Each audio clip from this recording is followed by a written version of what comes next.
Então, um bom dia a todos, agora de modo formal, né? Nós sempre uns 3 minutinhos aí para o pessoal entrar. E uma semana curta, mas uma semana que a gente ainda continua com o projeto, pelo menos até sexta-feira, em que vocês são convidados a realizar uma leitura da obra As Confissões de Santo Agostinho. Nós tivemos já uma primeira aula, ela está lá no Google Classroom, vocês podem assistir. E essa aula é importante porque, como havia dito lá na introdução da primeira aula, o pensamento medieval, ele não é só um pensamento cristão, ele tem outras vertentes, né? Tem a vertente judaica e tem a vertente árabe. Só que a vertente, principalmente a vertente árabe, a gente até pode comentar alguma coisa no quarto bimestre, porque ela prepara a chegada de Aristóteles para as mãos dos ocidentais já no segundo milênio, né, no século XI, XII, XIII, enfim. É via árabes que a filosofia medieval ela vai, de certa forma, expor, trazer para o pensamento ocidental os textos de Aristóteles, porque até o século IX da nossa civilidade, né, da nossa civilização, da cristandade, os autores se baseavam muito no pensamento de Platão.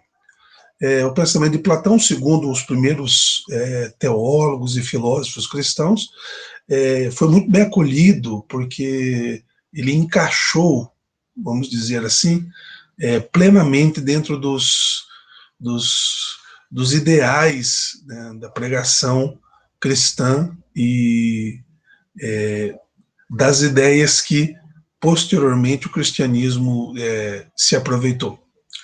Bem, para não fazer um paralelo agora, que já foi feito na primeira aula, eu gostaria que a gente, vocês, se alguém quiser pedir a palavra pelo que leu, ou dizer alguma coisa no chat, ou abrir o microfone, essa aula também ela é possível fazer isso. É muita coisa, porque os detalhes são importantes nessa chave hermenêutica. Então, a gente fez praticamente uma introdução e uma apresentação do livro 1, mas são 13 livros, né, que a gente teria que dar conta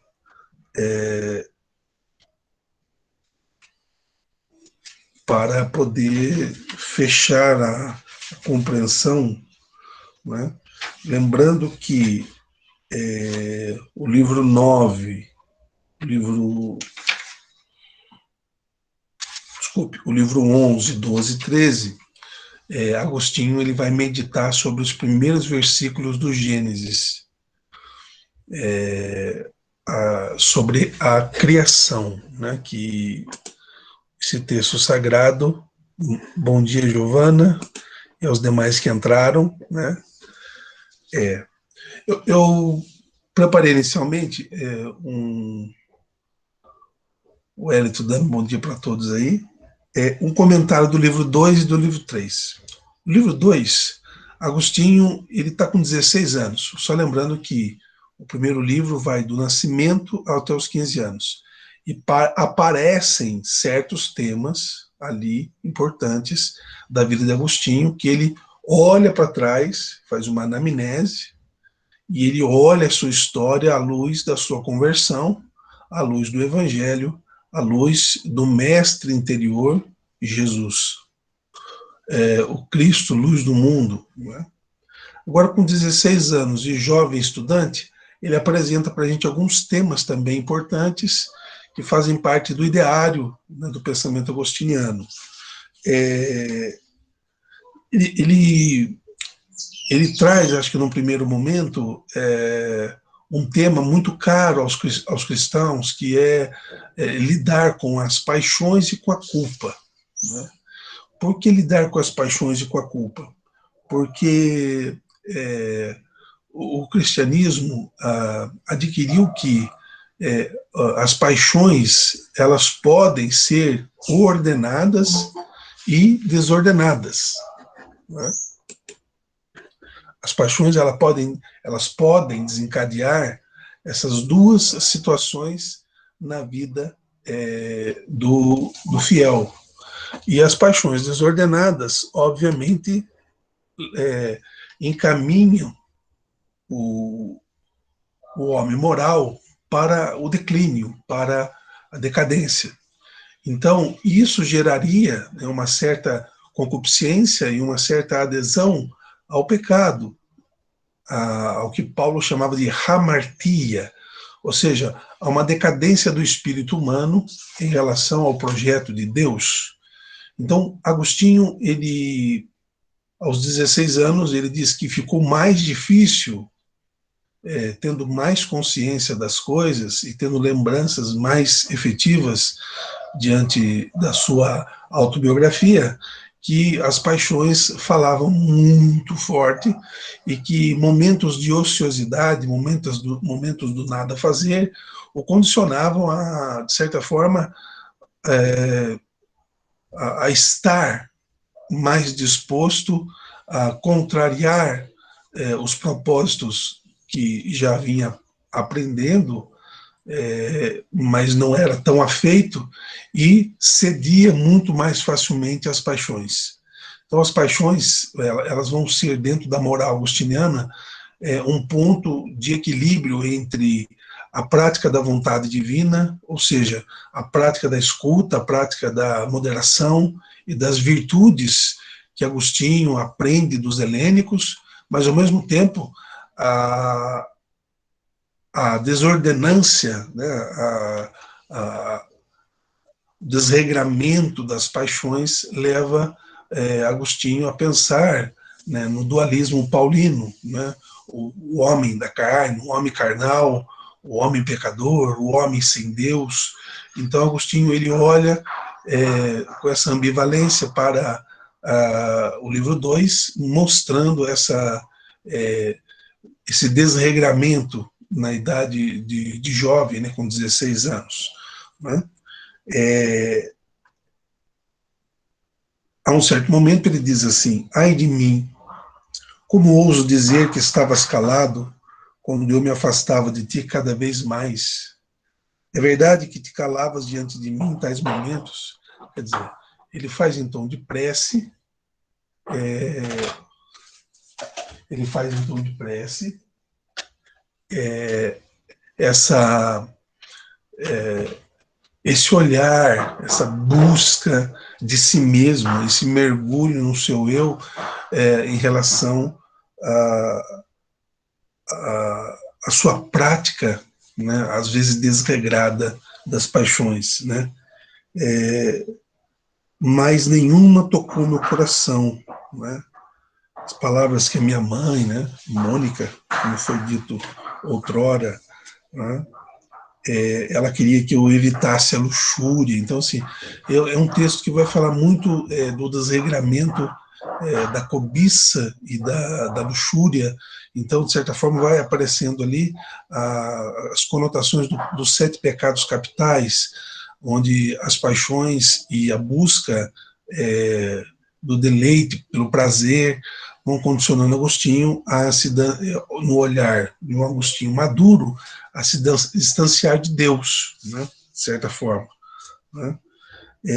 É nesse livro que ele fala do fruto das peras e das causas do pecado e das satisfações que, obviamente, vão aparecendo dentro da sua vida juvenil. A um certo momento, como eu estava falando de pecado, Agostinho ele diz assim: a preguiça, né, então, é um pecado original, né, é um dos 7 pecados capitais, desculpe. A preguiça parece desejar apenas a tranquilidade, mas que repouso existe fora de ti, Senhor?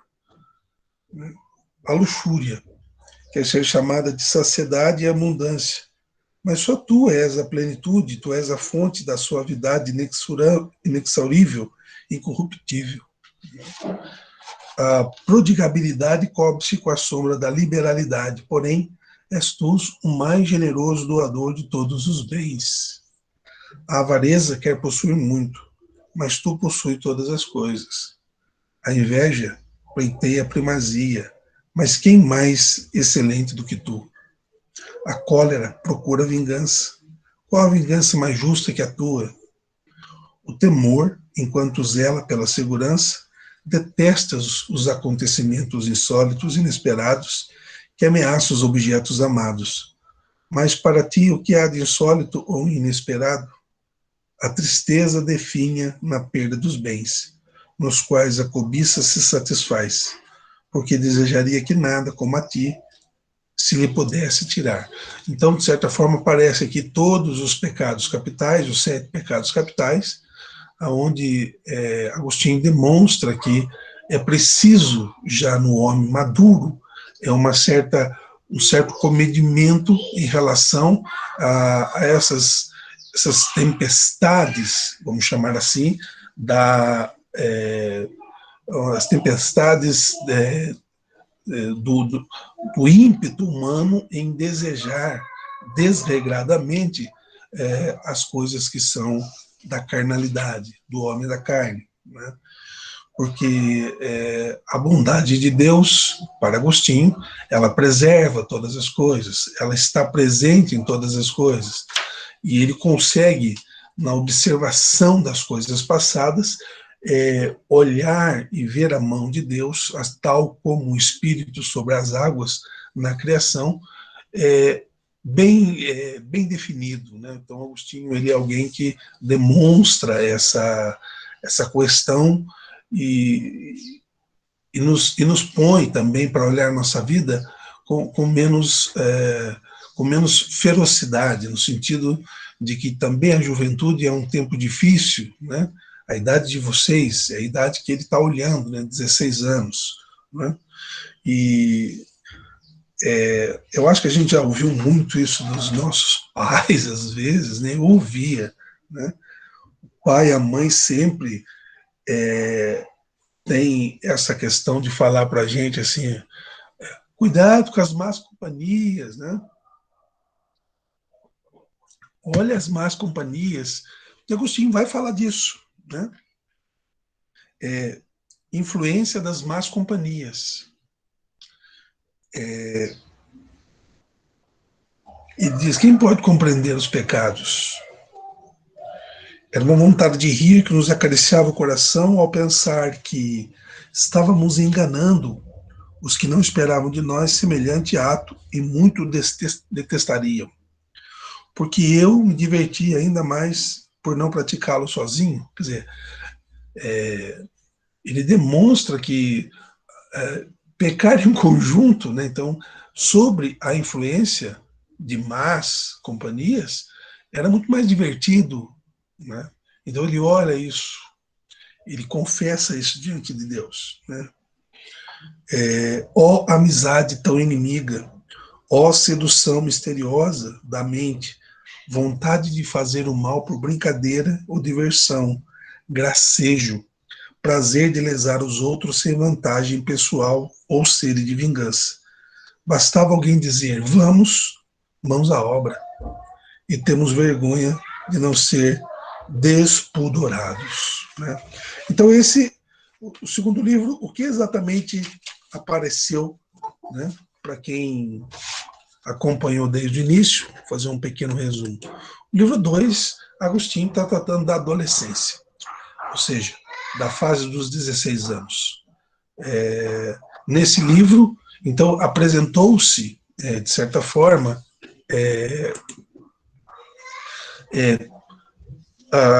a questão das paixões, né?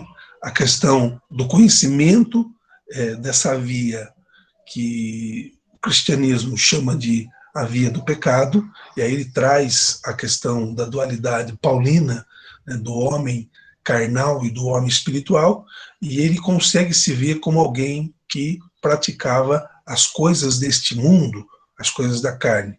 E aí vai observando todas as suas intempéries em relação aos pecados capitais. Então ele descreve os pecados capitais, principalmente na idade de 16 anos, o pecado da luxúria. E dentro desse, ele mostra também que havia um pacto desse homem carnal, desse homem apegado às coisas do mal, da hamartia paulina. Ele vai também dizer que era influenciado pela sua vontade, pelo seu desejo de querer fazer as coisas erradas, e também influenciado por outros, e era bom fazer coisas erradas junto com outras pessoas, né? Então, o que nós dizíamos na primeira aula, se não faz o bem, porque o bem é a plenitude, é a presença de Deus no coração do homem, se escolhes fazer o mal é a ausência de bem, portanto, é uma escolha. Então, Agostinho escolhe, obviamente, o mal moral. Ele escolhe a ausência do bem, portanto, ele escolhe estar distante de Deus, distante do homem iluminado, distante dos ensinamentos do mestre interior, portanto, ele escolhe o pecado. Então, essa é a tônica do livro 2 das Confissões. O livro 3, Agostinho aparece como um jovem estudante, né? Ainda preso às questões de amores sensuais, né? Como ele dizia lá no livro 1, apegado também a uma certa imagem de si mesmo, né? Imagem de si mesmo relacionada ao teatro, né? Mas ele não seguia os seus companheiros em relação a todos os excessos, né? Por quê? Porque Agostinho ele aparece, de certa forma, só um minutinho, pessoal.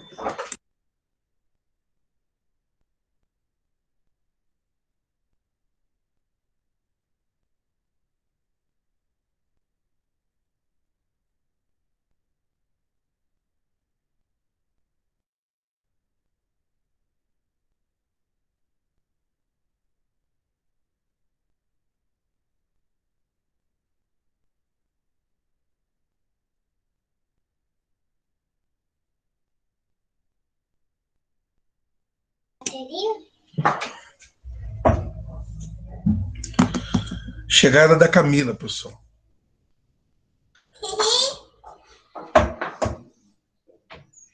Então, não tem uma presença também, ou um fechamento, vamos chamar assim, de Agostinho com tudo aquilo que os seus companheiros lhe propunham, né? Então, no livro 3, quando ele fala do estudo, né? Mesmo os estudos a que me entregava, chamados de liberais, tinham o seu curso voltado para o foro litigioso, para se obter sucesso. E quanto mais fraude se comete, mais glória se granjeia. Tão cegos são os homens que chegam a gloriar-se da própria cegueira.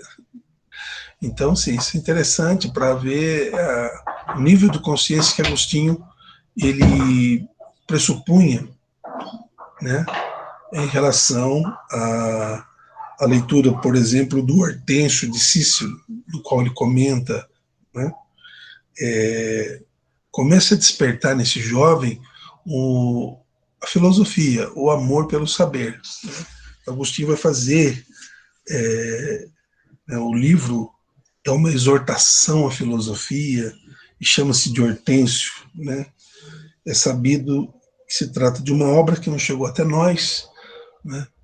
Do filósofo romano Cícero, e devo dizer que ele mudou os meus sentimentos e o modo de me dirigir a ti. Ou seja, Agostinho, quando ele olha para os estudos e vê que ele foi se tornando mais intelectual, ele foi crescendo a sua sede pela verdade, pela sabedoria, foi lhe dando certa forma. Depois ele também reconhece uma soberba de inteligência, de intelectualidade, mas o livro de Cícero transformou as minhas aspirações e desejos. Repentinamente, parece-me desprezíveis todas as vãs esperanças. Eu passei a aspirar com todas as forças a imortalidade que vem da sabedoria. Começa a levantar-me e voltar a ti. Eu contava aos 19 anos, e meu pai já tinha morrido aos 2 anos. Então ele perde o pai com 17, o pai de Agostinho chamava Patrício, era pagão, e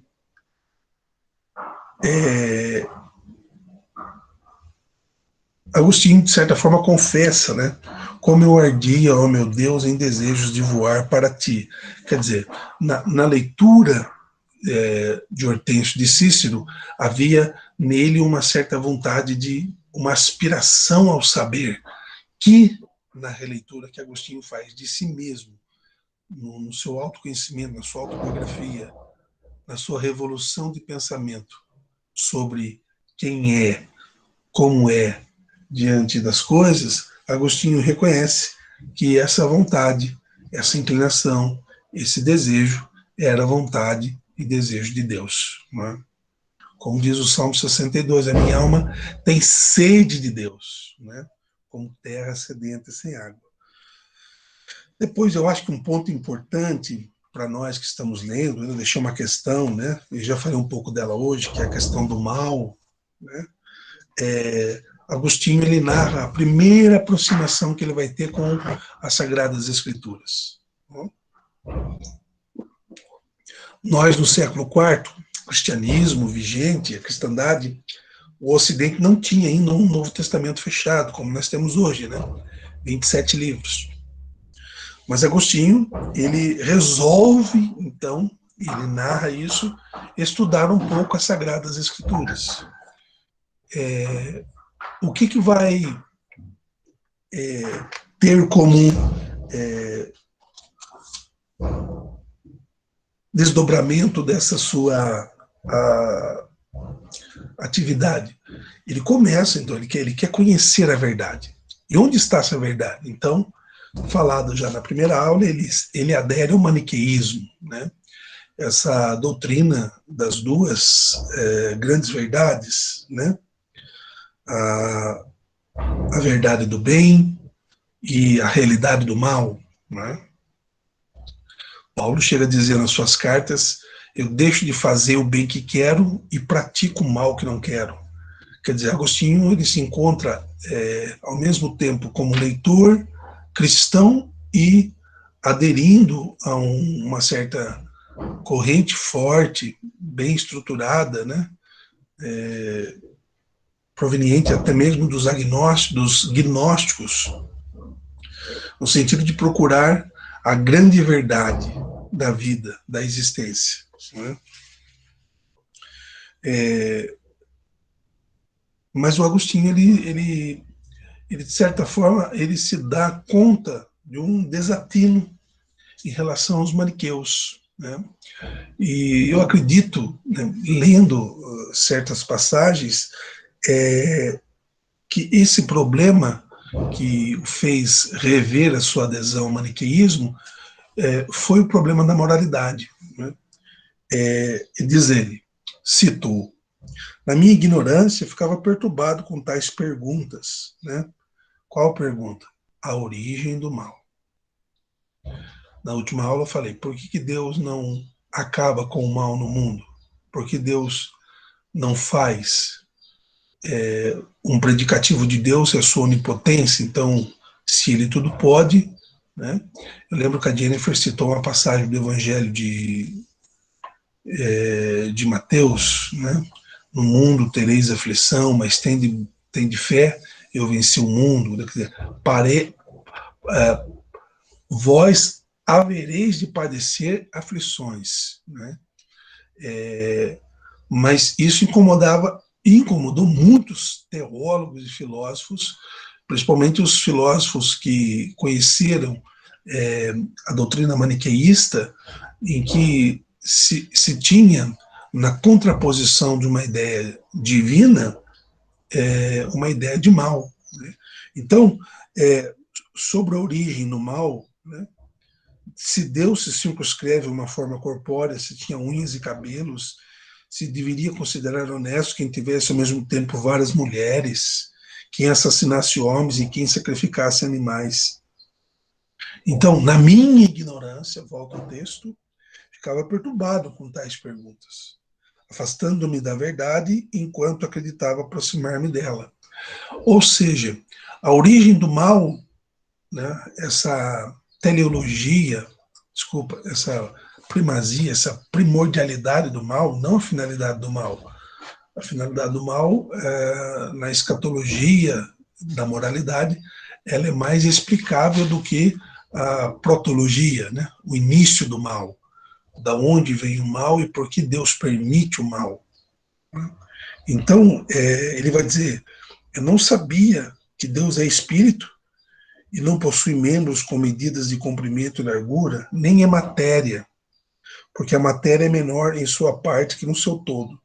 Aqui a gente precisa fazer um adendo à sua teologia cristã, à sua teologia trinitária, porque é possível que de 325, né, Agostinho está no final do século IV, e ele vai até 430, né, que Agostinho ele tenha convivido com teorias de que a encarnação não foi verossímil. E isso era um problema para a igreja cristã. E eu não sei se em algum momento, pelo menos não fica claro nas confissões, se houve uma adesão de Agostinho a alguma teoria de negação da encarnação. Porque quando ele fala que Deus é espírito e não possui de forma alguma matéria, ele está tratando Deus na sua singularidade divina, obviamente. Mas há uma revelação de Deus que passa pela matéria, passa pela encarnação do Verbo. E a encarnação do Verbo, né, como diz João 1,14, se fez carne, habitou entre nós, ou numa tradução mais israelita, uma tradução mais hebraica, ele arma sua tenda, vem morar conosco. Né? Mas as concepções, ou a ideia de Deus, né, uma teologia trinitária ou uma teologia divina, ao porte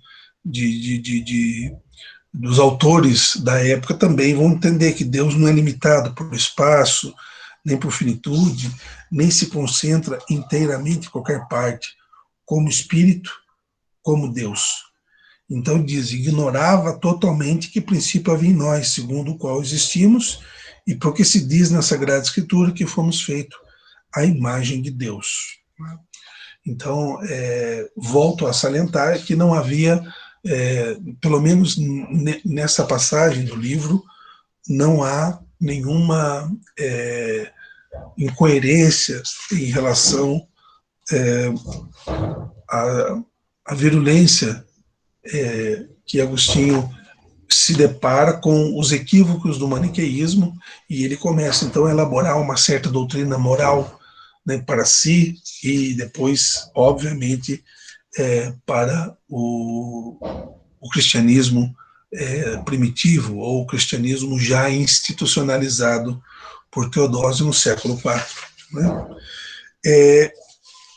Ele, ao comentar de Santa Mônica e do bispo Santo Ambrósio, ele conclui o livro 3.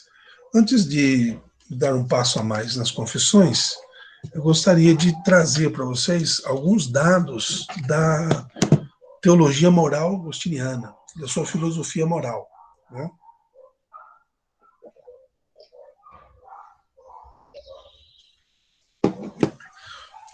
Aí eu vou recorrer agora a um autor para ajudar a gente, que também foi lido na aula passada, é o livro de História da Filosofia Cristã, do Etienne Jusson e do Philotheus Boehmer. Né? Bem, nós estamos num pedaço do livro 3, onde Agostinho ele renuncia ao maniqueísmo, ele vai renunciar ao ceticismo, né? Porque o ceticismo seria, mesmo lendo Cícero, de certa forma, os estoicos, o ceticismo seria a negação da verdade, a verdade que tanto Agostinho buscava. Então precisava que passasse por esse modo de especulação duvidosa, especulação provável, para que ele formasse o seu caráter de pesquisador, de homem sério da filosofia e da sabedoria. Né? E não só isso, ele refuta o ceticismo. Né? Porque quais são as bases da refutação? A evidência dos fatos, né? Não só a evidência, mas uma evidência imediata, do cogito, né, que depois, lá no século XVII, Descartes vai também trabalhar, né, vai apresentar, né, penso, logo existo, uma frase que acho que vocês devem conhecer, mas Agostinho, ele também evidenciou o cogito de uma outra maneira, né, pois se duvida, vive, e se está em dúvida acerca daquilo que duvida, lembra-se. Se duvida, sabe-se que está duvidando. Se duvida, é porque quer ter certeza. Se duvida, pensa. Se duvida, sabe que não sabe. Se duvida, julga que não deve assentir temerariamente. Resumindo, se duvido, existo. Descartes vai dizer, se penso, logo existo. Quer dizer, no início do segundo ano, se Deus quiser, a gente vai entender essa premissa cartesiana, mas aqui o ato de duvidar expõe o cogito. Ou seja, o que é o cogito? O cogito é o ato pensante do indivíduo. E Agostinho, para não aprofundar nessa teoria do conhecimento, ele coloca isso como uma evidência dos fatos, evidência do cogito, evidência lógica. Né? Ele acha que o ceticismo é um pouco desumano, né? Mas vamos ao crivo da moralidade. Primeiro, a suposição de que Deus existe, a primeira condição é a boa-fé. Né?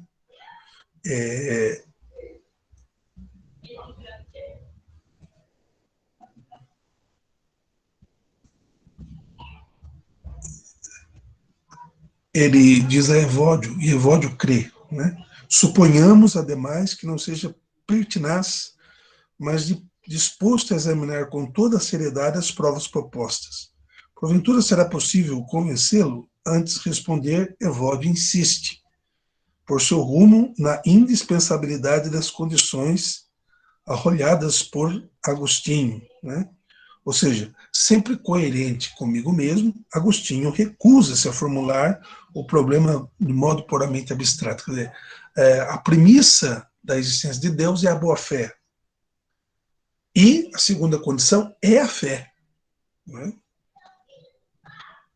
Ele vai citar Isaías 7:9. Se não crerdes, não compreendereis. Né? Senhor, desculpa ter saído aí, é porque minha internet caiu. Tranquilo?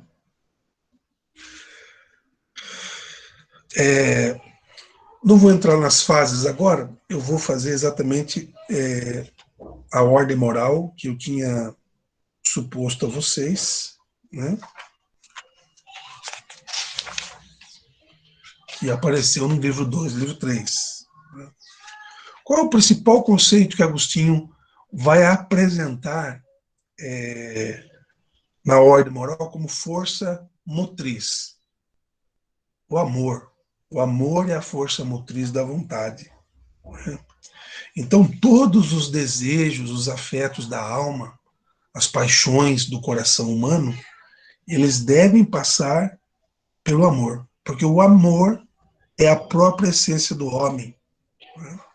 Então, esse amor, essa caritas, né, dita por Agostinho, vai aparecer também no livro, vai aparecer na sua expressibilidade, na sua expressão de autoconhecimento, de autobiografia. Então, o problema central da moralidade, da reta escolha das coisas a serem amadas. Não que haja a menor dúvida quanto ao objeto último do nosso querer. Este não pode ser outro que o próprio Deus, segundo a metafísica, a boa-fé, a fé, a revelação de Deus nas coisas, objeto o último do conhecimento, da sabedoria, da busca, da perfectibilidade humana é Deus, mas o objeto da nossa moralidade. Eu gostaria de responder isso para vocês. Então, se semana passada a pergunta que encerrou a aula foi: existe um mal em Agostinho? Existe. Existe um mal moral. O que é o mal moral? O mal moral é a escolha do homem em relação à prática de um mal. Existe um mal ontológico, como Deus é ontologia do bem? Não, não existe. Então, Agostinho, ele Daí é na apostila? no livro que a gente propôs, que está no Google Sala, As Confissões. Ah, sim. Obrigado. Estou falando assim, explicando de modo geral, uma chave de leitura. E na aula passada, então, fiz a pergunta: por que existe o mal se Deus é bom? Então, não existe o mal tal como os maniqueus, tal como os antigos, até mesmo os neoplatônicos ou os platônicos, enfim, os acadêmicos da antiguidade concebiam o mal como uma força, ao menos de um semideus, né? Enfim, não existe. O que existe? Existe a decadência, existe o ato isolado humano, manchado, né, pelo pecado original, que escolhe, obviamente, o mal moral, escolhe a hamartia, escolhe o pecado. Né? Então, essa é a resposta que Agostinho, no cerne da sua teologia moral e da sua filosofia, ele vai expor. Né? Então, há liberdade e há boa vontade, e ao mesmo tempo há o discernimento, e o discernimento ele colabora, em certo sentido, para a busca do bem, mas nem sempre o homem deseja o bem. E o homem é livre para isso, né? Então há uma hierarquia de valores, há uma perfeição cada vez mais que se escolhe coisas boas pela virtude, mas na, na, na liberdade, no livre-arbítrio, o homem acaba tendo a possibilidade até mesmo de negar a sua própria origem, a sua própria raiz fundamental, que é o amor, a graça, a esperança e a caridade divina. Então, o homem tem essa possibilidade. Então, Agostinho se torna magnífico nesse sentido, como um autor primordial a ser lido, porque ao olhar a história e ao demonstrar, até mesmo pelas escolhas erradas, num certo moralismo, numa certa moralidade que ele constrói com sua doutrina, com sua experiência de vida filosófica e teológica, escriturística, que é possível ser livre. É possível ser livre e, ao mesmo tempo, é possível que a nossa liberdade cause-nos, por exemplo, a pessoa que livremente se apaixona, ela, ela deixa essa situação enroscada, né? Ou seja, a pessoa se apaixona e o objeto de amor dela passa a ser alguém, alguma coisa, e então as demais situações que estão ao redor dessa paixão pode fazer que a liberdade ela se desvirtua da essência, que é praticar a caridade, fazer aquilo que é correto. Bem, o Hélito tem uma questão aí, Hélito. Pode abrir o microfone e perguntar, fica à vontade. A minha dúvida é se Augustino tinha, tipo, a maldade do mal saber, eu fiquei com dúvida assim. Então, se ele tinha a maldade do mal saber e tinha a relação dos pecados capitais, eu fiquei assim, se aos 16 ele já estava com essa dúvida, tal, falando, explicando sobre isso, ele tinha algum tipo de conflito entre essa questão? Eu acho que os conflitos eles surgem exatamente na descrição que ele faz, né? Por quê? Porque quanto mais você tem consciência do bem e do mal, quanto mais responsabilidade a vida, no caso de Agostinho, a sua história em si lhe imputava. Então, o conflito é constante. Né? A descrição das confissões é uma descrição conflituosa. Por quê? Porque ao conhecer o bem, você consegue olhar para a sua vida reconhecendo o mal. Então, é como se o bem fosse, e ele é um espelho para você fazer uma autoanálise. E é exatamente isso que você falou. Agostinho, ele consegue reconhecer as suas falhas no bem que ele buscou a vida toda. Se bem que o bem, ele tinha uma expectativa de conhecimento teórico, racional da verdade. E a verdade é um conceito é, é um conceito do conhecimento, da sabedoria, do bem pensar. Mas também ela se desdobra na teoria agostiniana, porque a verdade que Agostinho busca também é um conceito do bem viver, do bem agir. Então, quando ele olha o modelo da liberdade à luz do Evangelho, à luz da palavra de Jesus, ele vê que a sua ação ela estava totalmente corrompida totalmente. Então ele pede perdão nas confissões pelo que ele deixou de fazer de bem. Né? Então, vamos lembrar a passagem paulina, já citada aqui hoje. Por que eu deixo de fazer o bem que quero e faço o mal que não quero? Eu deixo de fazer o bem que é querido, o bem certo, o bem correto, e pratico o mal que não é correto. Por que eu faço isso? Exatamente porque eu tiro da meta, eu tiro da visão da minha prática os ensinamentos, né, à luz que é a Sagrada Escritura. E aí eu começo a conviver somente. Então, Agostinho passa por teorias aonde, por exemplo, os helenistas, os estoicos, o Cícero, outros autores que ele pode ter lido e conhecido, em que há uma admissão grande pelo prazer. Quer dizer, o prazer ele nem sempre é o inimigo do cristianismo. Né? O excesso, sim. O vício, sim. A decadência, sim. E, sobretudo, a decadência dos costumes. Então, você vê que ele é muito rigoroso consigo. Então, a sua pergunta ela é muito bem-vinda, Wellington, no sentido de mostrar, sim, que Agostinho é alguém que sofre, ao interno do livro e ao interno da sua vida, um conflito. O conflito do que fora a partir do que é. Então, ele é alguém convertido que olha para o passado e fala: cada momento da minha vida eu fiz escolhas livres pelo bem e pelo mal.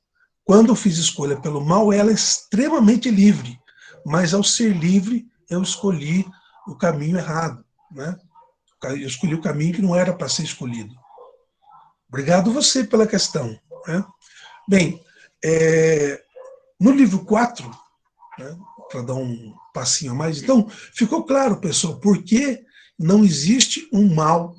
Vamos supor, e isso está muito presente hoje na teologia contemporânea, né? Quer dizer, eu não tenho Deus, vou chamar assim, Deus e o demônio. Eles não são equivalentes, nem na teoria agostiniana. É preciso tirar preciso desmistificar isso. Deus é o sumo bem. Ele é Deus. E a mesma coisa pode dizer da graça. A graça é. Olha só, quando diz que a graça é, eu estou dizendo que existe pecado? Existe. Existe o pecado ínfimo ali no canto. E se você quer viver como pecador, para Agostinho, você precisa fazer muita renúncia da graça, porque a graça quer envolver todos nós. A teologia da graça, a graça para Agostinho, é espontânea, é uma radiação da luz de Deus no mundo. E existe um mestre dentro de nós, o Cristo Luz, que quer ensinar que a gente viva na graça. Agora, o pecado, para Agostinho, é exatamente essa renúncia consciente de não aceitar a graça e querer praticar o mal. Deixo de fazer o bem que quero e faço o mal que não quero. Porque ninguém quer fazer o mal em si mesmo. O mal é repelido.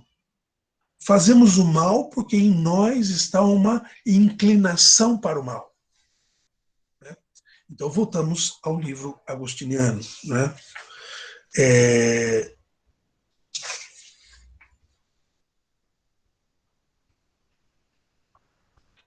Agostinho teve o amor de uma mulher, né, quando foi professor de retórica.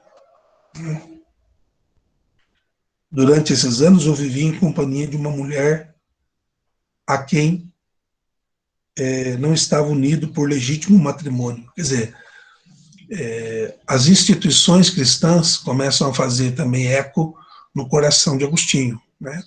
Ser legitimamente casado, né, etc. Também ele fala como investigador, pesquisador, como professor, o interesse pela astrologia, né?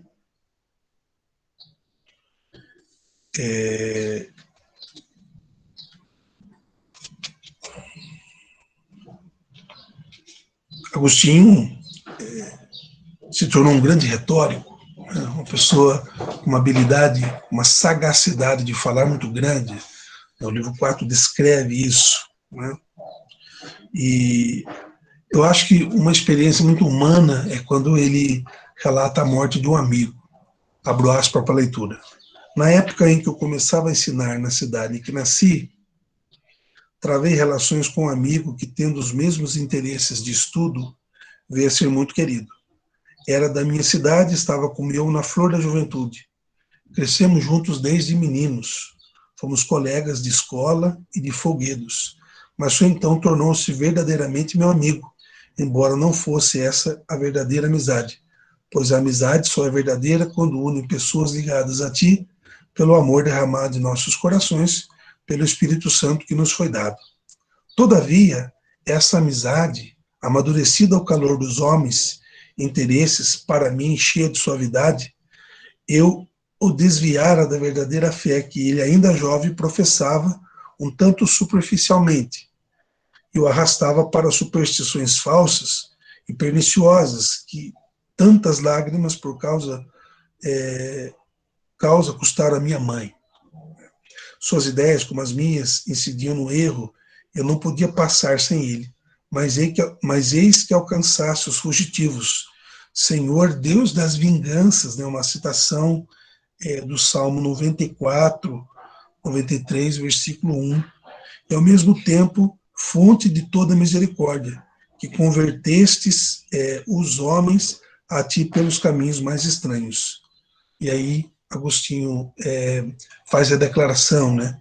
Levaste-o desta vida, quando apenas em um ano se passaram nessa amizade, a mais doce de todas as suavidades da minha vida. Então, o sofrimento também é observado por Agostinho, né? A perda de um amigo. Né? A perda de um amigo é observado sob a luz dessa experiência que ele faz do Evangelho. Isso é importante, né? Dessa experiência do crescimento na filosofia cristã. Né? Ele chora, ele vive intensamente uma antropologia. Então, é fácil decorrer uma antropologia agostiniana. Uma antropologia muito mais do que uma base platônica, uma base também paulina, uma base dos evangelhos. Agostinho também dá elementos da sua compreensão, da sua sensibilidade da vida, né? E chega até a narrar um desgosto pela vida e um medo da morte, né? Sobretudo quando ela atinge pessoas muito muito próximos de nós, no qual Agostinho narrou agora essa amizade delineada com essa pessoa, com esse amigo, no qual, mesmo estando sob os prefixos de Deus, Agostinho é alguém que demonstra muita maturidade ao entender esses feitos, né, essas situações da sua vida à luz da sua conversão paulatina, conforme ele vai nos dizendo. Né? Então a vida recomeça, e é feliz quem ama a Deus, é feliz quem se mantém firme nos seus caminhos, nos seus propósitos, né? Porque as coisas em si mesmas são efêmeras, o destino do mundo, o destino das criaturas. Então, essa expressão da efemeridade da vida, da existência, a partir do sofrimento, a partir da morte do amigo, é muito marcante, muito mais do que a sua experiência de professor, da sua sabedoria. Quer dizer, o que adianta tamanha sabedoria se a vida é efêmera, se a vida é passageira, se a vida é um rastro pueril, né, e às vezes até insignificante. Então, Agostinho, ele, Deus das virtudes, volta-nos para ti, mostra-nos a tua face, seremos salvos. Né? Para qualquer parte que se volte a alma humana, se não se fixe em ti, se agarra à dor. Ou seja, a efemeridade distante do olhar colaborador e misericordioso de Deus, ela é mais arraigada e doída no coração humano. É isso que Agostinho está querendo nos dizer. Né? Porque a estabilidade, uma estabilidade, um chão firme, onde se constrói uma casa, conforme Mateus 7, somente em Deus. Né? E Agostinho, um pouco antes do término desse livro, ele nos exorta a procurar a felicidade em Deus. Inclusive é tema de muitos TCCs, né, trabalhos de conclusão de curso ou de pesquisas na obra de Agostinho, né, o tema da felicidade. Né? Veja, uma profissão de fé. Desceu-nos até nós a nossa vida. A vida verdadeira tomou sobre si a nossa morte para matá-la, como a superabundância da sua própria vida. Agora há pouco falávamos, numa outra perspectiva, de uma dimensão mais metafísica de Deus, e aqui é uma profissão de fé de Agostinho na encarnação. Desceu viver a nossa vida. Ele está falando do Verbo, ele está falando de Jesus. Né? E, ao mesmo tempo, Agostinho ele vai concluir esse livro, né, com muitas elucubrações, dizendo que Deus resiste aos soberbos, né, porque ele está contando a experiência dele do aprendizado, do tornar-se um mestre, né, mas existe um mestre dos mestres e que vive dentro de nós. Até numa expressão bonita do texto, ó beleza tão antiga e tão nova, procurei fora de mim e estavas dentro de mim. Ou seja, tudo aquilo que Agostinho, durante a sua descrição do livro das Confissões, né, que a gente chegou até o livro 4, a gente pôde observar que Agostinho buscava Deus com sinceridade, ou buscava a verdade, e acabou encontrando a verdade em Deus, que acabou se tornando o sumo bem, a verdade essencial, a verdade última, né? De modo que ele pode até, se vocês quiserem, um certo momento do livro 4, numa pesquisa, usar de Aristóteles para dar um salto até Deus. Né? Ele diz, de que me servia ter lido, compreendido sozinho uns 20 anos a obra de Aristóteles, intitulada As 10 Categorias, que vem em minhas mãos? Quer dizer, a verdade que ele encontra, a verdade em Deus, ela é muito mais sólida do que a solidez do aristotelismo, ou das propostas do primeiro livro do Organon sobre as categorias. Né? Parecia-me que o livro era suficientemente claro ao falar das substâncias, tais como o homem, das propriedades das substâncias, tais como a forma exterior do homem. Mas para que me servia tudo isso? E assim eu encerro. Né? Até me prejudicava, pois julgando de tudo estava incluído nos 10 atributos, esforçava-me por conceber-te da maneira. Ó meu Deus, tu que és admiravelmente simples, e quando ele fala simples, é complexo, é o inverso. A simplicidade de Deus, Deus é tão simples que chega a ser quase irreconhecível, é muito complexo. A ideia de simplicidade é a ideia de pouca informação, é a ideia de matéria pura, de forma pura, né? E assim vai, é muito bonito, né? Se vocês conseguiram chegar até o livro 4, e a comparação que Agostinho faz do conhecimento das coisas via Aristóteles e do conhecimento das coisas a partir da experiência que ele faz de Deus, né? Bem, o livro 5, da África, ele vai para a Itália, né? E nós vamos encerrar por aqui, né? Bem, hoje, pessoal, eu vou postar esse vídeo junto com o exercício para vocês fazerem. Até sexta-feira, né? Hoje quinta, até amanhã, peço que vocês leiam mais um pouquinho do livro, o quanto conseguiram ler. Não é preciso ler tudo, certo? A minha proposta é formar um hábito de leitura, né? Espero que vocês tenham gostado do pensamento de Agostinho, dessa experiência com esse grande gênio da filosofia cristã. Muito mais do que levar a gente para uma confissão religiosa, Agostinho ensina a gente a olhar para a nossa vida, a fazer as pazes com a nossa história, mesmo com 16 anos, né? Sempre foi assim comigo e eu acho que pode ter sido assim com vocês, né?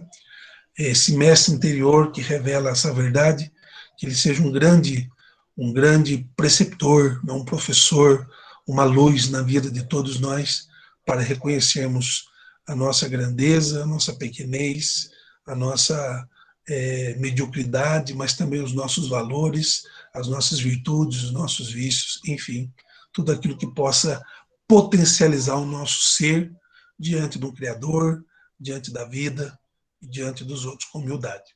Então, eu posto para vocês hoje lá o exercício, e aí eu vou dar uma semana para vocês executarem esse exercício, e vocês podem assistir a aula de novo, tanto essa como a outra, que já está lá, sobre os livros 1, 2, 3 e 4 das Confissões, lembrando que são 13 livros, e que não dá para abordar tudo, mas uma chave hermenêutica, mais ou menos, a gente conseguiu. E, para concluir, a resposta foi dada, então, em relação ao mal moral. Qualquer coisa, faça como os colegas, mande uma mensagem, a gente procura responder. Uma boa quinta-feira, um abraço a todos, fiquem com Deus, obrigado pela presença, até mais. Obrigado, Rafael, Jennifer, Maria Clara, Ana Carolina, Isadora, Isabelle, Débora, Juan, valeu, Rafael Campos, Raíssa, tchau, Valeu, tchau. senhor, pela aula aí. Só agradece. Ô, Hélito, obrigado pela colaboração. Carlos, obrigado. Fica com Deus também.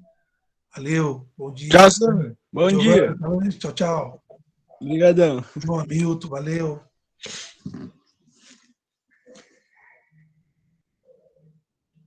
Tchau, Nicolas, valeu.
Até mais, Johnny. Tchau, Natan. Valeu, obrigado.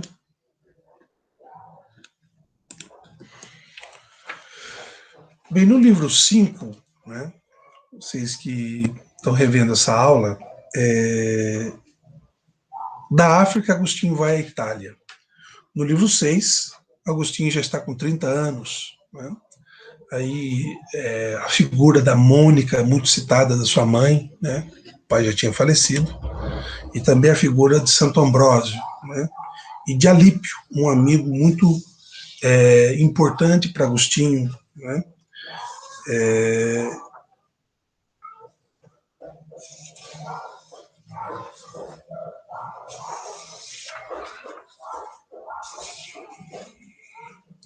E no livro 7º, Agostinho vai falar da busca da verdade. Vou encerrar essa aula hoje com esse livro, né? A busca da verdade. Primeiro que é difícil conceber Deus, né? E ele já tinha abandonado, então, os conceitos maniqueístas, né? E o texto que eu vou ler é sobre a origem do mal. Eu gostaria que vocês dessem um pouco de atenção a essa questão, né?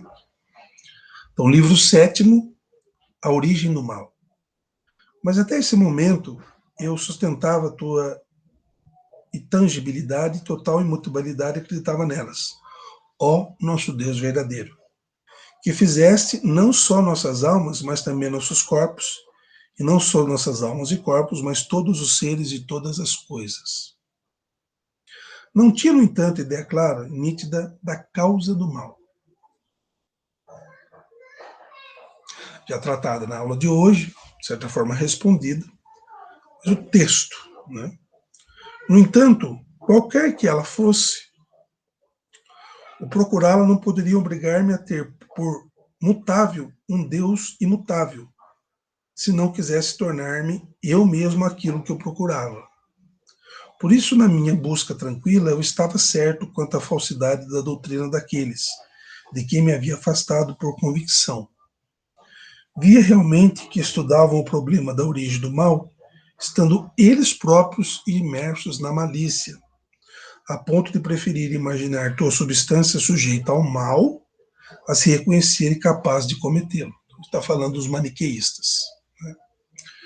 Esforçava-me por compreender o significado do que ouvia dizer sobre a livre determinação da vontade, como causa do mal que praticamos, e o teu juízo como motivo de sofrermos esse mal. Mas era incapaz de ver isso claramente. Eu tentava arrancar o meu espírito do abismo, mas afundava de novo. E apesar dos reiterados esforços, afundava muitas e muitas vezes. A erguer-me para a tua luz, ajudava-me o fato de estar seguro de ter vontade, assim como tinha certeza de estar vivo. Tinha certeza de que, sempre que decidia querer ou não querer uma coisa, era eu e não outro quem queria. Então, o mal moral é uma decisão humana. Então, a gente precisa denunciar nos tempos dos nossos tempos essas teologias, né, que se utilizam do sofrimento alheio, da desgraça das pessoas, exploram a dor, a perda, a ausência, os fatalismos, exploram isso de uma maneira a serem imprudentes, imorais, ilegítimos e indecentes com a filosofia e teologia da graça, sobretudo apoiada nas falas de Agostinho. Sejam elas cristãs católicas ou cristãs evangélicas ou protestantes, de qualquer denominação, nós não podemos pegar, né, atualizando a palavra de Agostinho, situações hoje. Então isso é uma denúncia em relação ao que as pessoas fazem com as catástrofes. Nenhuma catástrofe é vontade de Deus. O teólogo espanhol Adetro Queirogas diz que o inferno é a vontade de Deus, é a tristeza de Deus, é a decadência de um projeto que Deus quer para todos os homens. Ah, mas Deus é justiça? Sim, Agostinho também vai crer nisso. E até mais, ainda no século IV, ele não entendia que a salvação era para todos, ou que Deus quisesse salvar a todos. O problema é você pegar essa teologia, essa filosofia moral, né, e usar isso com má fé. Lembra que para Agostinho, o princípio da moralidade é a boa fé, é a fé, e não a má fé. A má fé, ela é obscurantista, né? Então, tinha certeza, olha só, desculpa, ao erguer-me para a tua luz, ajudava-me o fato de estar seguro de ter tal vontade, assim como eu tinha certeza de estar vivo. Tinha certeza de que, sempre que decidia querer ou não querer uma coisa, era eu e não outro quem queria, e via cada vez melhor que aí estava a causa do meu pecado. Mal moral. Não culpe o demônio. Na doutrina cristã mais tardia, na Suma Teológica, Tomás, na questão 3 da Suma Teológica, no artigo 3, ele vai dizer o seguinte, né? Se você clicar no Google, o demônio, o inferno, Rodrigo dos Santos, PUC São Paulo, você encontra o artigo sobre as insídias do demônio, ou seja, o que o demônio pode fazer. Ele pode tentar, mas ele não atua na tua vontade. Portanto, o mal moral, ele é cometido sob a sua responsabilidade, sob a sua tutela.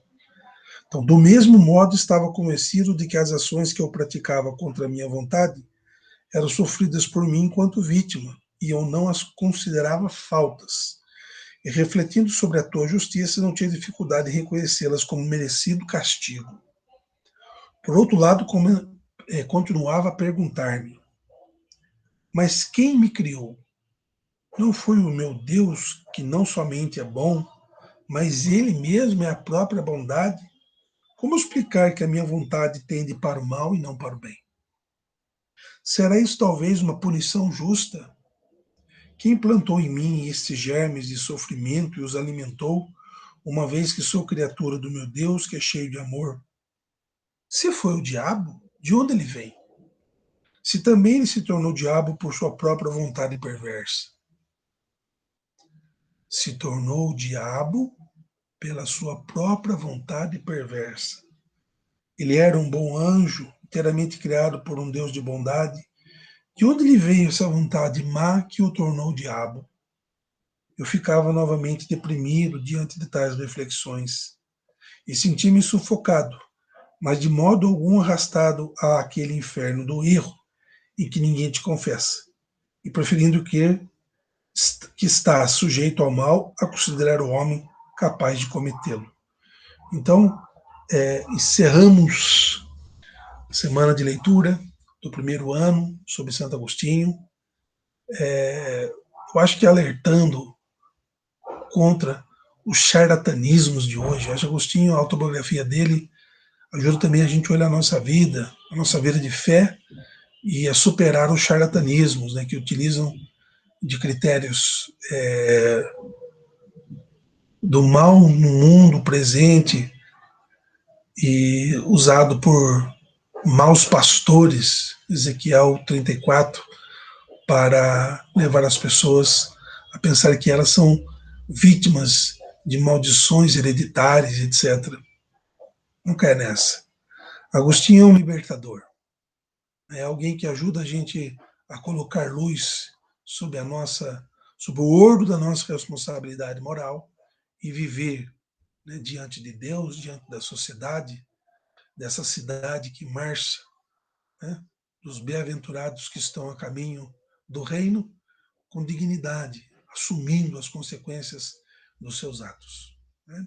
Rogamos, então, ao Criador que nos possibilitou a leitura, né, desses livros, né, 4 livros e um pouco do livro 7º, dessa busca da verdade em que Agostinho encontrou, não fora dele, nas coisas, nos farelos de bondade presente nas coisas também, mas dentro de si. E dentro de nós, a beleza do Verbo, a beleza de Deus encanta o mundo. Um abraço, até a próxima, obrigado aí pela participação.